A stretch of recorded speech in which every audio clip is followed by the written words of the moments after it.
Nous sommes dans le money time de ce mercato estival, il ne reste qu'une poignée de jours pour boucler les effectifs. C'est le moment d'enfiler le costume de directeur sportif pour aider chaque club de Ligue 1 à recruter le joueur qui changera leur saison. Juste avant de commencer, un petit mot sur MPP, mon petit prono. Vous êtes presque 60 à avoir rejoint ma ligue, vous pouvez encore le faire. Il n'y a que 2 journées qui se sont écoulées, ça se rattrape. Merci pour ça. Et j'en fais un parallèle sur MPG, du coup mon petit gazon. Je vais lancer des ligues de tous les championnats disponibles sur l'application. Donc faites-moi savoir en commentaire si vous êtes intéressé pour rejoindre une ligue et laquelle précisément. Comme dit en introduction, on va donc devoir recruter un joueur par club de Ligue 1. Il faut éviter un peu ce panic buy habituel. On va essayer d'être un peu plus posé, de réfléchir à ce qu'il y a de mieux à faire pour chacun d'entre eux. Petit avertissement, c'est que entre le moment où j'écris la vidéo, où je la tourne, je la monte et je la publie, il devrait y avoir 2-3 mouvements qui ont été effectués. Peut-être que les trous ont déjà été comblés. Donc j'ai essayé d'être à jour au maximum. C'est parti. Et on commence avec notre champion d'Europe en titre, le Paris Saint-Germain. De mon point de vue, il faudrait des doublures fiables à nos latéraux, Nuno Mendes et surtout Hakimi, qui aura le droit d'avoir un petit coup de fatigue à un moment dans la saison. Ça n'a pas vraiment l'air de tracasser Luis Enrique tant que ça. À gauche, il comble avec Lucas Hernandez. Peraldo peut aussi y jouer. À droite, c'est plutôt pour Warren Zaïre-Emery ou João Neves, ça dépend. Donc étant donné qu'il arrive à se débrouiller avec ce qu'il a, j'estime que c'est davantage au milieu qu'il va falloir recruter, parce qu'on a un trio Ruiz, Vitinha, João Neves qui est un petit peu imbougeable, sauf que si l'un des trois se pète ou a une déconvenue, ça va vite se faire ressentir. Zaïre-Emery n'a pas l'air d'être vraiment Luis Enrique compatible, il a un petit peu de mal. Mayoulou, c'est un petit peu jeune encore, je ne sais pas si on peut vraiment compter dessus à 100%. Lee, malgré quelques coups d'éclat, c'est un peu juste aussi, et Désiré Doué est meilleur sur une aile. Il nous faut donc un 6-8 qui peut occuper les 2 postes, pas un remplaçant. On veut un équivalent de Gvara qui est arrivé en hiver, qui est venu bousculer un petit peu la hiérarchie, un joueur avec un potentiel titulaire qui viendra vraiment donner de la concurrence et du fil à retordre au trio. Pas vraiment de limite de budget, on est le Paris Saint-Germain, mais il faut qu'il soit jeune. Et il faut également que ce ne soit pas une star, il faut que ce soit un joueur qui n'ait pas encore vraiment remporté tout ce qu'il avait à remporter, qu'il ait un petit peu cette niaque, cette fougue. J'aimerais aussi dans un monde idéal qu'il soit gaucher, parce que si l'un des 3 milieux venait à sauter, je mettrais une pièce quand même sur Fabian Ruiz qui est un peu plus vieux, il a 29 ans, donc c'est peut-être le prochain à partir si on devait en désigner un. Donc pour le remplacer, un gaucher dans ce milieu à 3, ça peut être important, à savoir qu'il peut être extra-communautaire, encore 1 ou 2 places vacantes. À commencer par 2 rumeurs qui ont déjà été évoquées, à savoir Ederson de l'Atalanta et Hugo Larsson de Francfort. Alors évidemment, c'est des joueurs qui font assez saliver, ça me semble être de pas mauvaises idées, mais l'âge d'Ederson, c'est quelque chose qui me fait un petit peu tiquer. Il a déjà 26 ans, c'est pas vieux certes, mais à cet âge-là, il n'a toujours jamais connu les sommets du football. On ne sait pas comment il y réagirait. C'est un petit peu qui tout double. Voilà, c'est un petit détail. Et Hugo Larsson, je pense que ça va être trop dur de le dénicher en toute fin de mercato. Il aurait fallu s'y prendre beaucoup plus tôt. Pareil aux Wolves, on a André qui coche toutes les cases. Simplement, il n'a qu'une saison de première ligue, donc de haut niveau dans les jambes. Donc est-ce qu'il est si fiable que ça? C'est un petit peu dur de le savoir. Et en plus de ça, ces 3-là sont très intéressants, mais droitiers. Et pour y remédier, j'ai donc trouvé le joueur qui me semble convenir le plus à cet effectif, c'est Kenneth Taylor. Il est gaucher, il a toutes les qualités, il coche toutes les cases. Il est même ambidextre. Il a donc 23 ans, il peut jouer 6, 8, 10, il occupe toutes les positions. C'est un leader, il est habitué au brassard, donc un meneur d'hommes, ça peut être bien à l'avenir. Il ressemble beaucoup à Fabian Ruiz, je trouve, et il est évalué à 28 millions d'euros. Je pense que c'est la meilleure option. Au TEF, on a un petit souci au niveau du couloir gauche. C'est le no man's land depuis le départ de Gabriel Suazo, le Chilien en direction de Séville. Alors on a Metali qui a l'air d'être assez prometteur, mais tout seul à ce poste-là, durant toute une saison, ça me semble un petit peu léger. Il lui faut un joueur pour venir le concurrencer, même être titulaire sur le papier.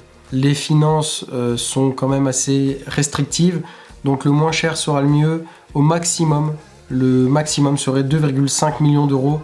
Je crois aussi qu'une place d'extra-communautaire, aucune place d'extra-communautaire n'est disponible. Donc c'est à prendre en compte. Et j'aimerais également qu'il ait plus de 25 ans car Toulouse est le deuxième effectif le plus jeune de Ligue 1.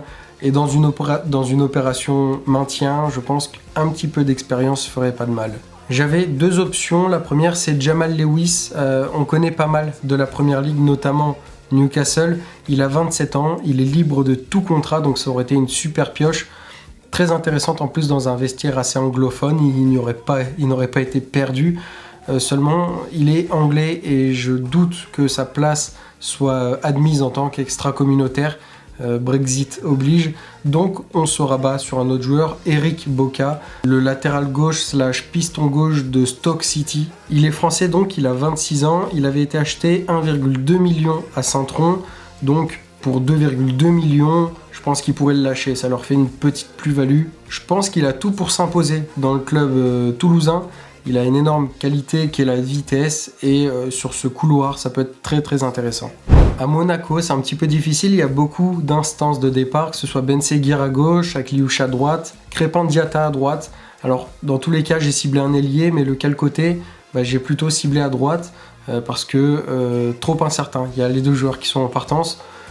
Donc, j'estime que le plus probable, d'après moi, c'est qu'Akliouche reste au moins cet été, mais que Crépin Diatta s'en aille. Donc, on va chercher à ce poste un joueur rapide, qui prend la profondeur pour offrir une autre alternative à Akliouche, qui accepte donc un rôle de remplaçant si Magnès reste au club, et qu'il soit jeune, parce que déjà pas mal de recrues d'expérience, Pogba d'ailleurs, Radeki, et puis pour une potentielle revente spéciale à AS Monaco, c'est important aussi. Et pour ça, j'ai une seule proposition qui me semble assez évidente, c'est Roger Fernandes, le Portugais de 19 ans de Braga, c'est exactement le profil qu'on recherche. Il sort d'un bon Euro Espoir, et on a vu qu'il avait beaucoup de qualité. 22 millions, c'est quand même cher, mais je pense que l'ASM peut faire ce geste-là. Je pense qu'il y aura cette plus-value, cette fameuse plus-value. L'indemnité pour Braga leur conviendrait, et Monaco aurait un remplaçant de luxe. Auxerre, c'est un petit peu l'élève qui a des difficultés en classe, mais qui s'en sort grâce à son travail effectué à la maison, ce qui fait que tous les postes sont correctement fournis. On va plutôt du coup essayer d'améliorer un poste précisément. On a pu constater le départ de Gaëtan Perrin et ce joueur créatif pour le coup n'a pas vraiment été remplacé. Donc on va chercher un profil similaire, milieu de terrain, joueur plutôt polyvalent, pour 1 million grand maximum. Pour 800 000 euros, Jan Repass, c'est le Slovène qui a déjà connu la France, notamment à Caen. Il a maintenant 28 ans et joue à Maribor, c'est un joueur créatif. J'aime beaucoup son profil, mais je suis davantage tenté par Mohamed El Arouche. 800 000 euros également, c'est un espoir du centre de formation lyonnais, vous connaissez probablement. Il s'est perdu entre Molenbeek et Botafogo. Voilà, je pense que c'est un petit peu le moment de le sortir de là. Il n'a que 21 ans, c'est toujours un très jeune joueur. Et c'est un pari à tenter, il faut le relancer. Je vois pas comment il pourrait se vendre moins cher, donc Auxerre n'a pas grand chose à y perdre, aurait plutôt tout à y gagner. À Strasbourg, alors c'est pas le nombre, la quantité qui manque, qui sont 3 par poste quasiment, mais le poste de latéral / piston droit, il n'y a que Guéladoué. Pour le moment, ils ont compensé en mettant Kendry Paez par exemple, et ils bricolent, mais il va falloir un vrai substitut, surtout que Guéladoué pourrait partir lors du prochain mercato. Donc on veut un latéral droit offensif expérimenté, car c'est pour le coup le plus jeune effectif de Ligue 1, il faudrait qu'il ait plus de 25 ans, ça serait bien. Les places d'extra-communautaires sont déjà occupées, donc on y fait attention. Et avec une expérience européenne, car dans ce club, dans cet effectif, personne ne l'a, ni même le coach. La première mention, c'est celle d'Aurelio Buta, le Portugais de Francfort. Il était prêté à Reims la saison passée, il coûterait 5 millions. Il connaît l'Europa League et la Conference League, donc c'est pas cher, mais je préfère l'option Timothy Castagne. Il parle français, donc aucun souci d'adaptation. Il a aussi l'expérience de l'Europe, Europa et Conférence également. Il a 29 ans, donc pour l'expérience, c'est cool davantage. C'est un piston polyvalent, il peut jouer des deux côtés, donc vraiment très modelable. À la main de Liam Rosenior sans aucun doute, un peu plus cher, c'est 13 millions, mais je pense qu'ils vont pouvoir se le permettre Au vu de ce qu'ils ont déjà mis, j'ai l'impression que c'est un petit peu un puits sans fond. Et ça fera des ailes belges. De l'autre côté, le pendant, c'est Diego Moreira. Je trouve que ça fait un petit clin d'œil sympathique. À Angers, c'est beaucoup plus difficile parce qu'ils jouent à 3 derrière, mais ne sont que 4 centraux dans le club. Lefort, Biumla, Camara et Bamba. Alors même si d'autres peuvent dépanner à ce poste-là, la moindre blessure peut être vraiment handicapante, donc on va cibler au poste de défenseur central. Ils n'ont pour le moment rien dépensé sur le marché des transferts, donc on va respecter un petit peu cette direction artistique en recrutant un joueur libre de tout contrat. 2 choix encore une fois, le premier c'est Almamy Touré, 29 ans, le Malien est passé par Monaco, Francfort. Je ne vais pas vous faire le CV, il est donc libre depuis sa fin de contrat à Kaiserslautern en 2e division allemande. J'aime beaucoup cette option, d'autant qu'il y a déjà 3-4 joueurs maliens dans l'effectif, donc niveau intégration, je pense que ça collerait assez facilement. Mais en termes de niveau, je mettrais davantage une pièce sur Clément Vidal. Il a que 25 ans au final, ça fait un moment qu'il est dans le circuit professionnel Ligue 1, Ligue 2. Je me dis que cet âge aussi pourrait permettre une éventuelle plus-value pour le club. Il pourrait sûrement pas cracher dessus. Je pense qu'il y a quelque chose à tirer de Clément Vidal depuis sa fin de contrat à Ajaccio. À Lyon, entre les potentiels départs de Malik Fofana et Georges Mikotadze, on ne sait pas trop sur quel pied danser. En tout cas, une chose est sûre, c'est que la blessure de Ernest Nuama n'a toujours pas été comblée. On a eu au premier match Ainsley Maitland-Niles, on a eu au second match Pavel Schulz, et j'ai l'impression qu'Adam Karabek pourrait occuper le poste, et c'est toujours pas son poste de prédilection. Donc il nous faut un ailier droit, polyvalent. Il faudrait également qu'il soit gaucher, être faux-pied, important pour la mémoire tactique sous Ernest Nuama, quand il reviendra également. C'est très dur de déterminer combien l'OL peut mettre, alors on va vraiment cibler au moins cher possible, et les places d'extra-communautaires sont déjà prises. Alors pour ça, j'avais ciblé déjà lors de mon mercato idéal de Lyon il y a quelques semaines, Romain Del Castillo de Brest, c'est mon option privilégiée, c'est un ancien lyonnais. Voilà, un esprit de revanche, j'ai l'impression que ça a tout d'un bon coup. 7 millions, je ne sais pas si c'est ok pour le club. Donc on va peut-être pas se conforter dans cette idée. C'est la même chose pour Jonathan Iconé, c'est 7 millions, je pense qu'il a tout d'un bon coup également. Oscar Bob, le fameux joueur de City qu'on attend, le Citizens qui nous doit être prêté, j'y crois de moins en moins, et j'ai surtout l'impression que Pep Guardiola compte beaucoup sur lui, donc on va le laisser de côté. C'est pour ça que je me rabats sur Miljon Manoev, qui a connu un bel Euro avec les Pays-Bas. Il aurait une valeur de 3,8 millions à Stoke City, donc très intéressant, très peu cher. J'ai l'impression qu'on peut faire une bascule financière énorme avec lui, 15-20 millions à l'avenir, et les ailiers néerlandais, ça connaît plutôt bien les Lyonnais, ça a une odeur de réussite. À Brest, alerte rouge, la ligne d'attaque est assez inquiétante. À York, Mama Baldé et Del Castillo, on vient de l'évoquer, ils n'ont pas vraiment de remplaçants, si ce n'est des jeunes du centre. Je pense que ça sera un petit peu trop léger, il faut y remédier. Donc là, gros casse-tête, il nous faut un joueur capable de couvrir les 3 postes offensifs, les 2 ailes et la pointe de l'attaque. Typiquement Mama Baldé, c'est ce joueur-là, il peut occuper les 3 postes. Il en faut un autre de ce profil-là, pas plus de 4 millions. Le premier, c'est donc un Iranien, Alayar Sayenmanesh, 4 millions, 24 ans. Il s'est fait remarquer, notamment à la Coupe du Monde 2022, si vous vous souvenez. Il est depuis à Westerlo et ça se passe plutôt bien pour lui. Il est capable de couvrir les 3 postes. C'est un joueur très créatif, très dribbleur. J'aime beaucoup son profil. Sheraldo Baker également, il a 30 ans. Il était cet attaquant à l'Union Berlin 2022-2023. Cette Union Berlin qui a énormément fait lever les foules, 3e en Bundesliga. Depuis à la Real Sociedad, c'est beaucoup plus difficile. J'ai l'impression que c'est le contexte qui ne lui va pas.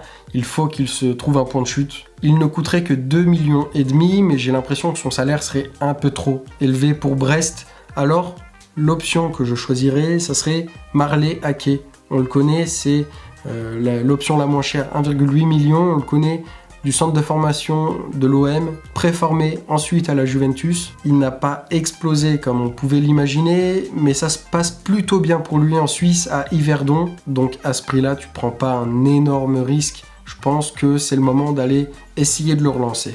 À Rennes, tu as perdu Kalimundo et là c'est assez net, faut le remplacer parce que le jeune Kader Meïté est très jeune. Il a 17 ans, il a été malheureux sur ses 2 premiers matchs, sorti parce que choix tactique dû au carton rouge pris par ses partenaires. J'ai pas confiance en lui, mais il faut absolument un substitut, je dirais même un remplaçant. Il a le temps, le jeune Meïté. Il y a aussi Yildirim, mais je pense que c'est pas vraiment le joueur qui rentre dans les plans d'Habib Beye. Et dans les critères, donc il nous faudrait un vrai renard des surfaces. Rennes pratique assez régulièrement les centres. Il nous faut un joueur avec pas mal de gabarits.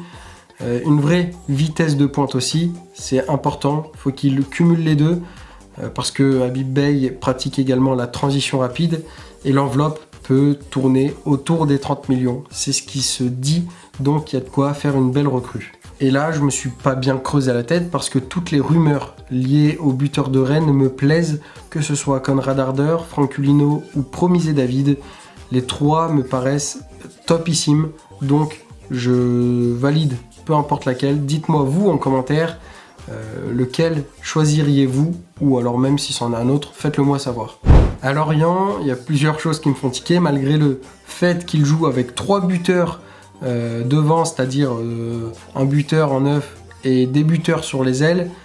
J'ai l'impression que c'est quand même en défense qu'il faut faire quelque chose, notamment à cause de blessures dans cette défense à 3. Formose Mendy joue à droite et Talbi dans l'axe. Et il nous faut également un gaucher parce que Igor Silva s'y colle, mais c'est pas son poste de prédilection. Sinon il y a Abdoulaye Faye, mais c'est pas encore un titulaire. Il est jeune, il a le temps. Il faudrait qu'il coûte moins d'1 million. C'est le max du max, tout au plus on va dire. Et ça a été très dur de trouver, donc je n'ai qu'une seule proposition. Ça sera Hans Delcroix, le Belge de Burnley. Il est évalué à 3,5 millions et on va faire une petite entorse à notre règle parce qu'on va lui proposer un prêt. Comme la saison dernière, il a été prêté à Swansea, j'ai l'impression qu'il ne rentre pas vraiment dans les plans de jeu du coach. On devrait essayer d'en profiter et de le ramener à Lorient. Au LOSC, difficile de définir également. Il nous manque en fait soit un buteur, soit un ailier droit. Tout dépend de comment on considère Mathias Fernandez Pardo. Pour l'instant, j'ai tendance à le préférer à droite, donc on va plutôt se concentrer sur un buteur. Parce que Giroud, j'aime beaucoup, mais une saison entière, avec notamment les Coupes d'Europe, ça va être un petit peu compliqué. Alors, les critères, il nous faut un joueur à moins de 10 millions d'euros, ça serait le maximum, et jeune pour profiter du savoir d'Olivier Giroud. Alors dans un premier temps, j'avais pensé à Louis Munteanu, vous savez que je l'aime beaucoup, si vous me suivez un petit peu, c'est 5 millions, c'est l'avenir du football roumain. Il est rapide, il a une bonne finition et un instinct du buteur hors pair. Mais il y a une rumeur de début de mercato qui refait surface et je peux juste pas dire mieux, c'est Hamza Gaman, buteur marocain des Rangers, il est évalué à 7 millions d'euros. C'est une piste à absolument concrétiser parce que je vois pas comment ils peuvent faire mieux à moins de 10 millions d'euros. À Metz, je sais pas vraiment comment c'est possible, mais il joue avec une défense à 3 derrière, mais non que 2 défenseurs centraux de métier. Donc là, il n'y a pas à se casser la tête, il faut chercher un défenseur central. En termes de critères, si on devait être un petit peu pointilleux, je dirais que ça manque de taille. Mboula 1m85, Sané 1m82.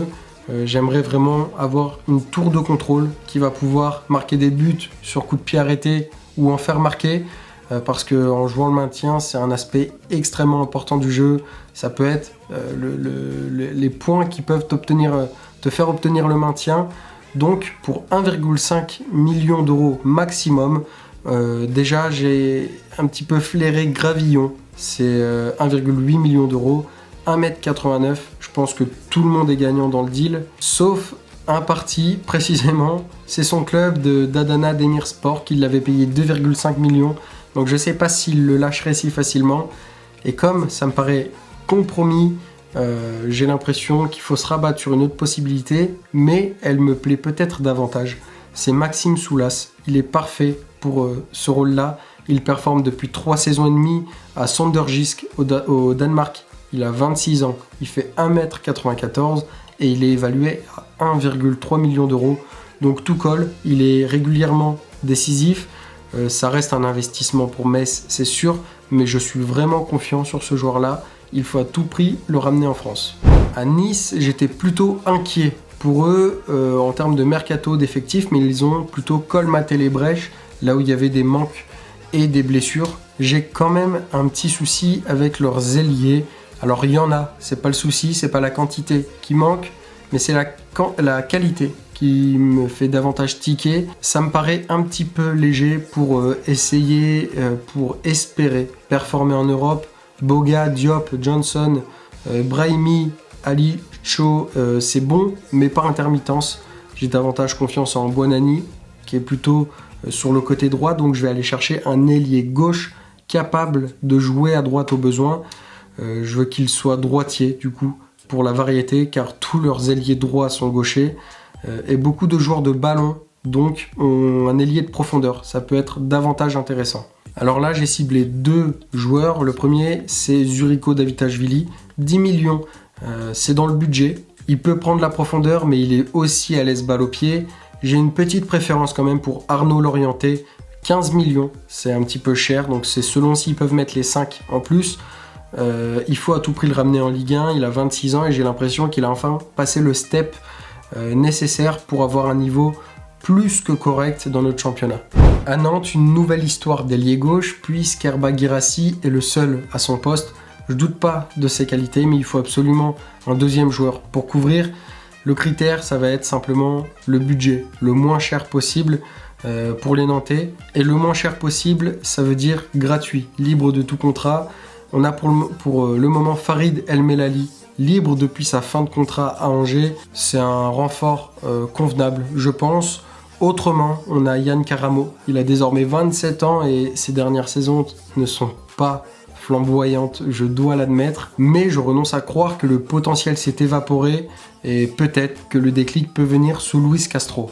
Mais s'ils peuvent se permettre de lâcher 1 million sur un ailier, s'ils peuvent faire ce geste-là, je les conjure, je les supplie de se pencher sur le cas de Taha Ali, 1 million, suédois de 27 ans. Il performe depuis plusieurs années à Malmö et je pense que vous l'avez déjà vu dans pas mal de compiles sur YouTube. Évidemment, c'est un joueur frisson qui dribble. Ça veut pas dire que c'est un bon joueur de football, mais pour m'être un petit peu penché sur le joueur, il y a vraiment quelque chose d'intéressant à aller chercher. Et en plus de ça, dans un monde où on parle beaucoup de regain d'amour du public de Nantes, il pourrait totalement coller à ce projet-là, se faire lever les foules à Nantes. Ça fait un moment que c'est pas arrivé. On avait Moses Simon qui pouvait le faire, mais là je pense que c'est encore autre chose. Au PFC, alors il n'y a pas vraiment de souci d'effectifs, tous les postes sont doublés, ça a correctement travaillé, mais je dirais qu'il y a quand même un souci de taille au milieu de terrain, c'est le déficit physique, c'est-à-dire qu'entre Lopez, Marchetti et Doucet, c'est un peu frêle. Adama Camara, lui, est un peu plus costaud, mais son football est peut-être pas au niveau d'un titulaire. Alors, on va chercher un milieu box-to-box plus imposant physiquement, jeune, parce que nouveau projet oblige, moins de 25 ans donc.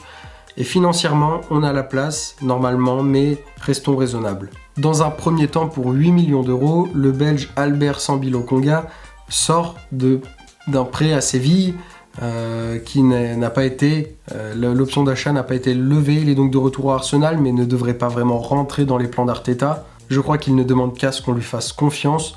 Mon seul petit souci, c'est son physique. J'ai l'impression qu'il est un chouïa frêle pour mes exigences, donc je me suis rabattu sur une autre option qui est Mahamadou Doumbia de Antwerp, 9 millions, il a 21 ans, 1m86 et c'est vraiment un prospect du championnat belge. Il est assez décisif en plus de ça, avec une forte présence au milieu de terrain, mais son évolution Pokémon, je le préfère encore. Mohamed Diomandé, l'Ivoirien des Rangers, 8 millions d'euros. Il a 23 ans, donc évalué moins cher et un peu plus vieux. Tout laisse penser qu'il est moins bon sur le papier, mais je préfère son profil, il est davantage complet. Et il est en plus de ça davantage décisif et il peut être davantage plus fiable défensivement. C'est déjà un joueur qui a une petite cote, il est déjà en sélection ivoirienne. En tout cas, j'ai toute confiance en lui, je pense que c'est le coup à aller chercher pour le Paris FC. Le Havre, c'est le vrai défi de cette vidéo. Aucun achat cet été, donc on va respecter la ligne de conduite. Samata est le seul buteur du club car Logbo s'est blessé, donc il lui faut une doublure. Alors bien prendre en compte que les salaires au Havre sont très bas, c'est aux alentours de 10 000 pour les joueurs, on va dire, à ses côtés. Rapide, c'est le critère principal qu'on va chercher parce que en rentrant à la 65e, c'est ce dont on aura besoin. Et pour ça, il y a un joueur qui coche toutes les cases. Ça peut faire jaser, mais Ibrahima Niane, libre de tout contrat, il est parfait, je pense. Pour ça, c'est mon seul choix. Vous vous doutez bien que Mathieu Bodmer ferait mieux que moi, mais voilà, j'en suis pas encore à son niveau. À Marseille, alors là c'est dur aussi, un vrai casse-tête. Déjà à savoir la défense, si Medina joue à gauche ou central, si Weah joue défenseur droit ou ailier gauche. Sur les ailes, savoir comment ça se passe, Peshao et Greenwood, mais ce sont les seuls. On peut bricoler avec Harit, Gouiri, Aubameyang, Weah, Muguet, mais j'ai pas l'impression que ce soit calibre européen pour des ailiers. Au milieu, n'en parlons pas, avec le cas Rabiot, on va pas s'attarder dessus, c'est compliqué au possible. Donc moi, ce que j'ai privilégié, c'est un joueur donc de ballon déjà, parce que Roberto De Zerbi oblige.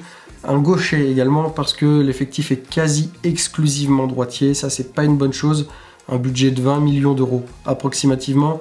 Et le point le plus important, ça va être qu'il soit le plus polyvalent possible afin de couvrir un maximum de postes et qu'il soit capable de subir la pression et le contexte marseillais, que le costume ne soit pas trop large pour lui. Petit clin d'œil. Donc voilà, c'est surtout sur la polyvalence que j'insiste. Je veux un joueur qui puisse jouer partout et qui soit bon.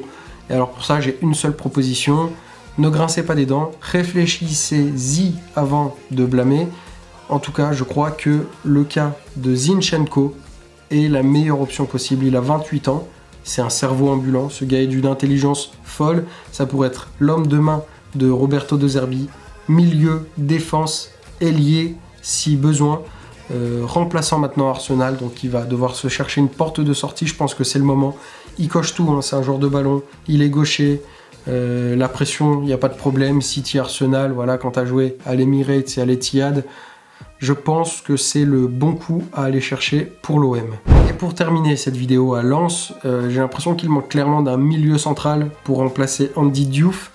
Il faudrait qu'il coûte moins de 10 millions d'euros. On sait que Lens fait attention à ses finances.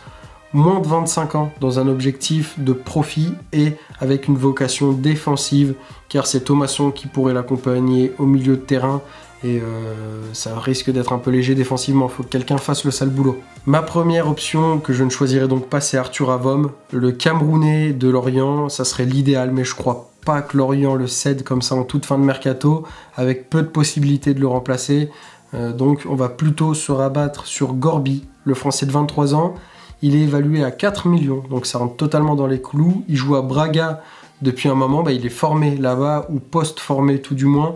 Et il est en pleine explosion. J'ai l'impression que le transfert c'est le transfert qui lui colle le mieux à la peau. Sous Pierre Sage, il pourrait totalement exploser. Je vois pas une meilleure issue pour Lens. On arrive au bout de ce Mercato Express. Voilà, je pense que maintenant la saison est officiellement lancée. Il y a 2 vidéos là qui vont être pas mal, qui arrivent. Je vous conseille de rester branchés. Je vous remercie et je vous dis à très vite.